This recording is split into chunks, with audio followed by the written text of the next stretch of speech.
Hello Internet, today is a very special day because this marks the first installment of Slate Studio. My name is Mr. Slate, and today we're going to be talking about chord progressions and making nice sounding chord progressions, making them not seem random but having them lead somewhere. Alright, so let's jump in Ableton here. I have just pulled up a simple bass line and loaded a piano, so we're going to work from here. This is what it sounds like so far. Alright, so let's add some notes to these chords. I'm just going to add the fifth. That's pretty easy. It's not going to change the chords at all. It's just going to give them a little bit more power. This is also known as a power chord. Okay, so now I've added 7 semitones above our bass line. Let's see what it sounds like now.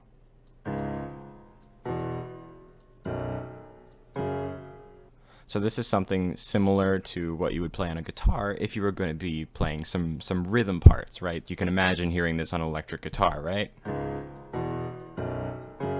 Let's add a little bit more color to these chords, defining whether or not they're major or minor, because depending on the third, you can change this into a major or a minor chord, like so. This is a major chord, but I can also make it into a minor chord by moving the third down a half step. Right? And I particularly like the feel of this minor chord, so I think we're going to stick with the minor progression. We'll start with the minor chord from the beginning, and then we'll go to a major chord, and then we'll go to another major chord, and we'll go to another major chord, because I like this. It sounds very inspirational and hopeful.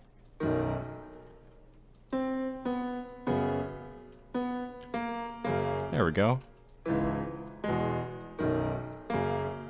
All right. Okay, so now we have our chord progression, and now I'm going to go into a little bit of music theory as to why this is a nice sounding chord progression and why I think it fits well for a song. So here I'm just going to pull up a quick reference, and this is a chord progression chart commonly used in music theory. Right now we're working in C sharp minor, so we're going to look at the minor section. And basically what this means is these are all the chords that you can pick. These are all the chords that eventually lead you back to your tonic pitch, which would be the C sharp minor. That's what we're working with here. So our chord progression goes from C sharp minor. Let me see if I can do this at the same time here. We have C sharp minor, then we go to E major, which is the major 3, which is right here in this list, and then we go to B major, which is the major 6, and then we end it with the major 4. So that's actually, we're borrowing a little bit from the major scale to make it sound a little bit more inspirational, a little bit more colorful. But you can see that we go from this 1 to any chord. So we jump to the 3, and then we follow this pattern from the 3 to the 6 to the 4 to make a convincing and nice sounding progression. I highly recommend using these kind of charts to help you with your chord progression writing. And so many genres follow these kind of patterns, like jazz, for instance. Jazz follows the 2-5-1 progression a lot.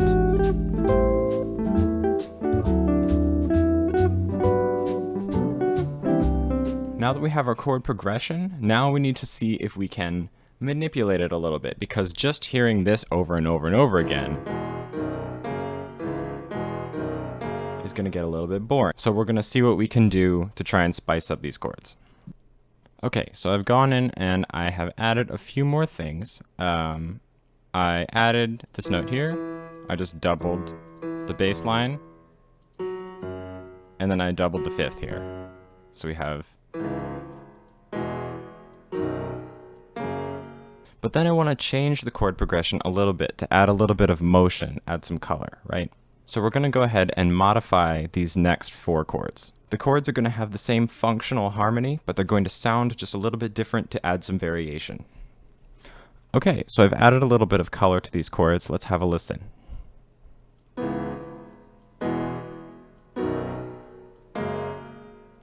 All right, so it sounds kind of the same, but also a little bit different.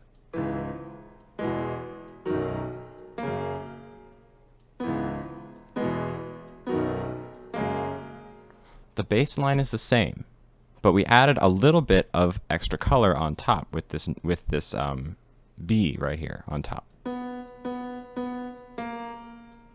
One way to make your chords sound a little bit more progressive, to make them feel like they're leading towards something, is to have these inner voices following a nice little melody, right? So here we have the bass line, right? But we also have inner melodies, like we have the one on top, for instance.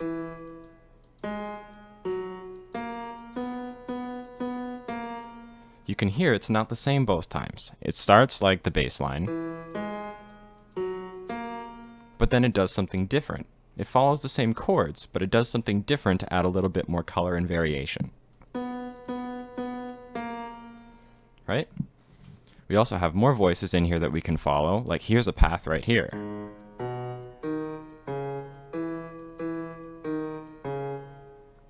It might not sound great on its own, but in harmony, that's a great voice. I'm going to take this one step further, and we're going to add some more color, even more than we already have, just to make a more interesting progression, so we have this build of color. So I'm going to go ahead and extend this MIDI clip 4 more bars, and we're going to add even more voices.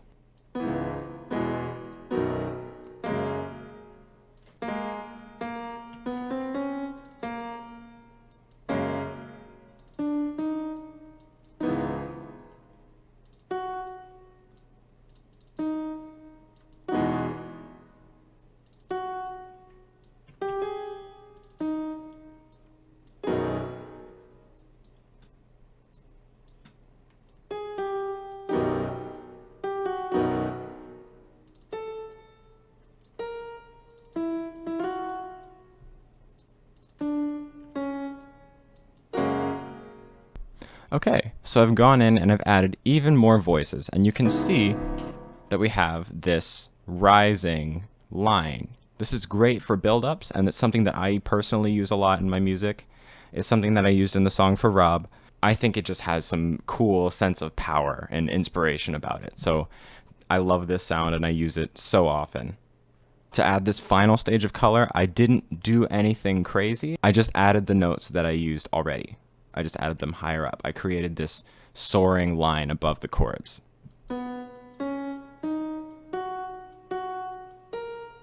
Right? And it's leading, it's continuing, it's building up, it's leading to the very next thing. Here's what we have.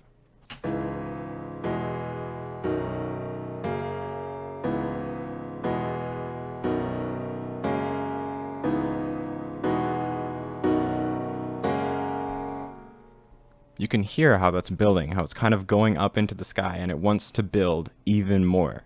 So this is a great way to add some interesting color to your chord progressions, and I hope this video was very helpful. I'm going to do a little bit of work off camera and turn this into a nice little melody for the outro. And if you enjoyed this, please don't forget to like and subscribe, because I will be coming out with a lot more of this content. This is only the basic stuff, and I'm planning on doing a lot more advanced things later. If you have any questions or comments, please leave them below, and I will read every single one, I promise. If you would like a copy of my Ableton project files, please consider subscribing to my Patreon page. That's where I'll be posting all of my work in Ableton and some exclusive content that you can only get through Patreon. Again, thank you so much for watching, and I hope to see you in the next video.